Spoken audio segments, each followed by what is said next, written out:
Hey guys, how's it going? I hope you are doing well. Now in this video, I'm just going to review my 3D design portfolio. It's kind of a mixture of logos. I can't actually remember. It's like got a bunch of different things in it.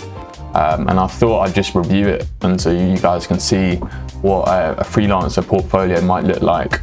And yeah, I'm hopefully gonna update this at some point. So yeah, let's have a look at it and see what you think. Let me know what you think in the comments.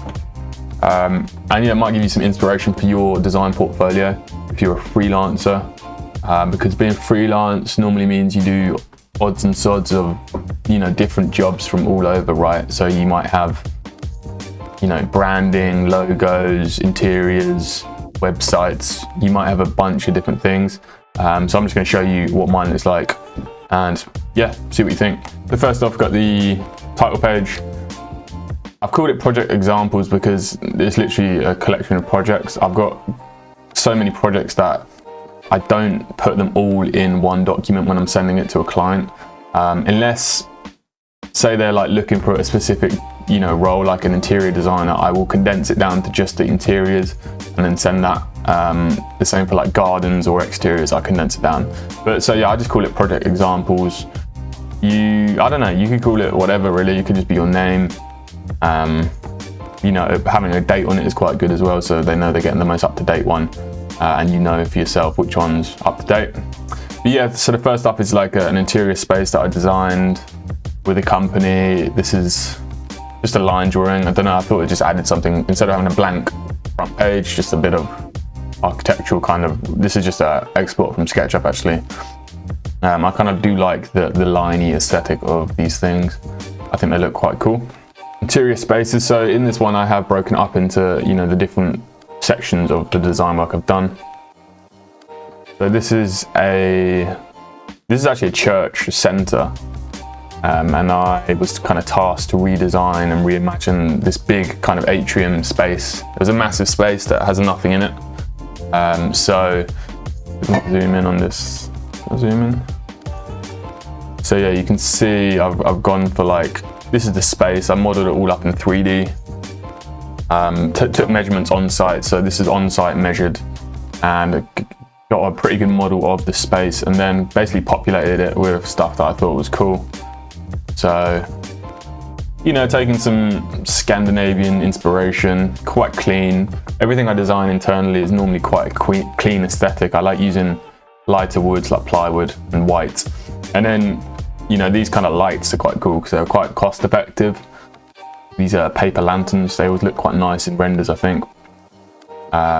This is like another side aspect. And then yeah, just another view. So I like to put quite a few views on the pages. I like to kind of create collages with my work. And I don't normally put writing on it. I know some people, you know, like to put writing on their portfolio pages, but I think it's pretty self-explanatory. Like if you design something, it's normally quite obvious, especially like an interior, like there's not much to it. And here's some more visuals of that. I populated it with some people. Now this is using SketchUp. So this is all built in SketchUp and then rendered with Vray. So the stuff I teach on my YouTube page, it's all, you know, within this. So if you are good at SketchUp, you can produce renders and visuals like this. You will need to get Vray or another rendering program. There's quite a few free ones at the moment as well, so worth checking out. I really like this kind of pillar idea. I thought it was quite nice. And the central bar is pretty cool as well. It's quite a strange shape. I wonder if there's a top down. Yeah, there's not a top down view, but the plan view, it's quite a cool space. It's quite dynamic. And the use of like kind of steps is always quite good in interiors to change the levels. So you get different areas. So like this little corner section is slightly raised from the ground, and I think it looks pretty cool. And the lighting effects, it's all done within Vray. So this kind of like bloom done in Vray. Vray is pretty good. It's a bit clunky, but once you understand it, it's quite good. So that's that first project. I think it's quite, yeah, it's a nice project to start with. It was one of my most recent ones back in 2022, and I was like really pleased with it. So, and I did it all on my own basically. So this is all like self-done. Unfortunately, that job never actually got built. So I did all the design work. Obviously got paid for the design work, but it never got built, which is a shame because it would be really cool to like see it in real life. you know, something that you design in 3D and see it in real life is always nice. Right, next project. So this is just kind of highlighting some of those renders that I've done before. This was for he's actually a YouTuber actually, Steve Booker. I can't remember how I got in contact with him, but I was like, let me render your office. And I basically built a little mini office for him in SketchUp. I think that's it, he was looking for someone that could use SketchUp, and I just responded. And I did one of those isometric renders again, and I thought it was pretty cool. Put loads of little trinkets in there of, like, you know, things that he liked, which I think he appreciated. And the renders came out really cool. Again, I don't think anything really went with this. He did say he was gonna make a video about me, or at least like show some of my work, but you know, it didn't happen, but that's fine. That was a fun little project. So this one is a project that I kind of like headed whilst at a company. This is quite a few years ago now. It was kind of this cafe, but it did end up getting, you know, built to some respect. And I think the design did change a bit, but you know, the general idea was there. I like having these little pop-out line drawings as well. I think these are quite cool. To mix the medias is quite good. And this is that project off the first page. This one wasn't rendered out. Again, it's like a commercial job, so it's not the coolest, you know. It's kind of like a bit commercial, but yeah, all the 3D modeling's there. Would have been nice to render it out actually. I don't think we ever got around to rendering it. But this was probably like 5 years ago. I was doing this for another company. Again, this was like another little cafe. This one was really cool. It was very simple, but it's just nice to see the real life photos as well. Like when you get the real photos and all the CNC'd wood and stuff that was in the design. Yeah, it's nice to see. Again, this is a pop-up cafe thing. I helped like design a lot of this and model it up, and then it got made. So now we're into garden spaces. So I've done a lot of gardens as a freelance designer as well.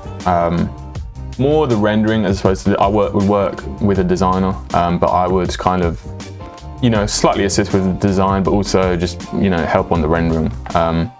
So yeah, this is some of the rendering. It's a nice garden here. So all the planting and stuff is done in Photoshop. But the actual renders, you know, the figure, they are rendered out, and then obviously the background and stuff is that is done in Photoshop as well. Yeah, it's a cool garden, really nice design. But again, yeah, like this was kind of teamed up with a designer, so it wasn't necessarily my design. I had a bit of input, but you know, yeah, it's a cool design. I helped basically create visuals for that. Another one, this one was cool, so like an early one, but you can actually see the photos of it being made. So that's the render up here, and then these are the photos, which is always good to see. I think in a portfolio, you want to see, I think clients want to see that, look, there's actually been, it's not just on computer, it's in the practical real world as well, especially if you're applying for, you know, a job like an interior designer or a garden designer. It's nice to see that you've got experience putting it into the real world, because doing cool renders, like, realistically, a lot of people can do cool renders now, but do you have the experience to design something in 3D that then can be manufactured easily? In terms of like when you are designing it, you're thinking about, okay, how could this be made? Are you using the correct dimensions of the components available? So like, are you using timber? You're using the right sizes that you can, you know, you can buy in, you know, a warehouse or whatever. You can buy the correct sizes to create your design in real life. That is something that maybe you don't get taught in uni and stuff. That's all about real world. Yeah, it's another garden.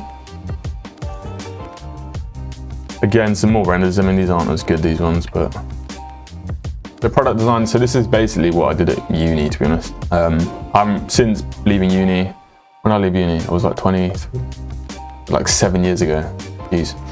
I haven't really done any products. I've done a few actually, doing that. But yeah, mine's more been in like the exhibition space or like advertising space.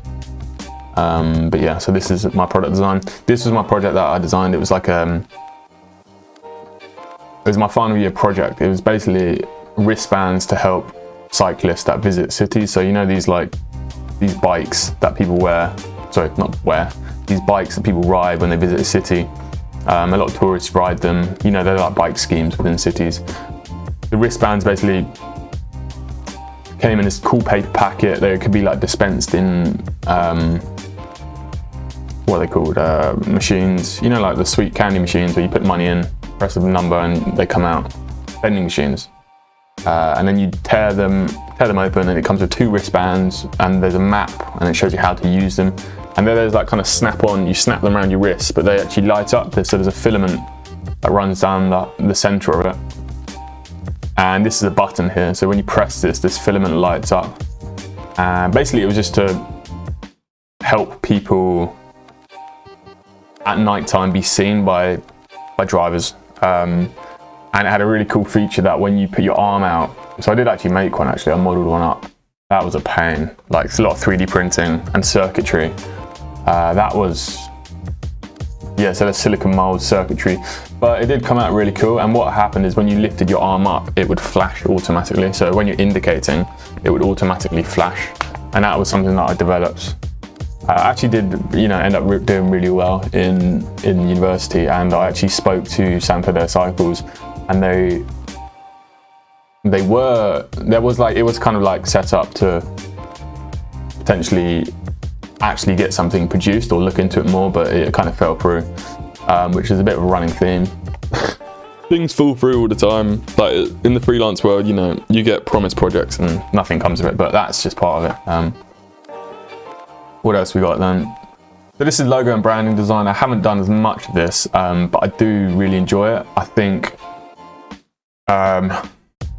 yeah, doing logos and stuff is really cool. It's so focused, and it's like it's so detailed, and not like an interior space where you've got, you know, room to play. It's like a logo needs to be so precise, and it's so difficult. I don't know if any product designers or like interior designers out there, if you tried to design a logo, you'll know that it's so difficult. Like the simplest logos are amazing. It makes you really appreciate a simple logo because it looks so simple, but you know behind that is hours and hours of work and study, and you know, to get to that logo. Sometimes not, you know, that's sometimes not always the case, but man, logos are hard.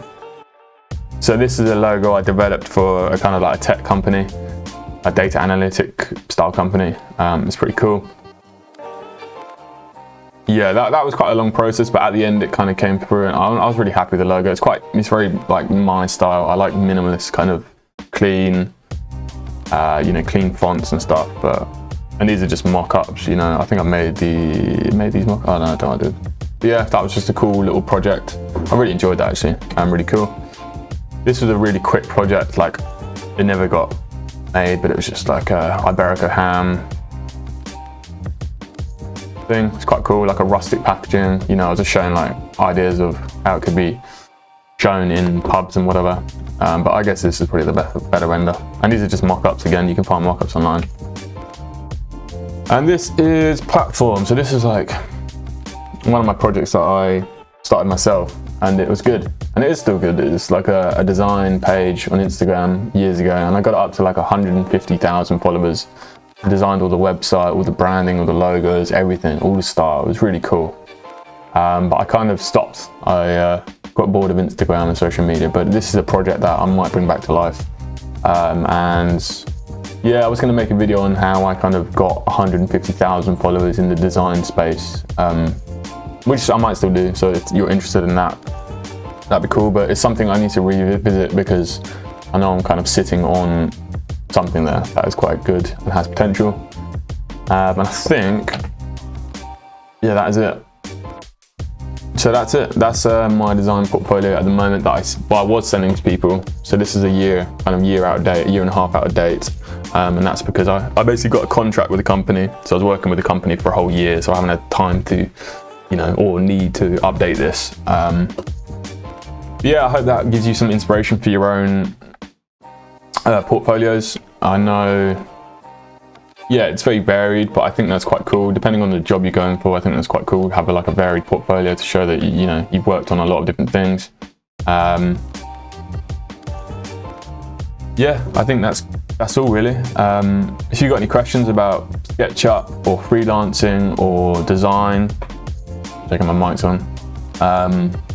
Please let me know in the comments. Oh yeah, also, I think I'm just about to hit 1,000 subscribers, so thank you for that.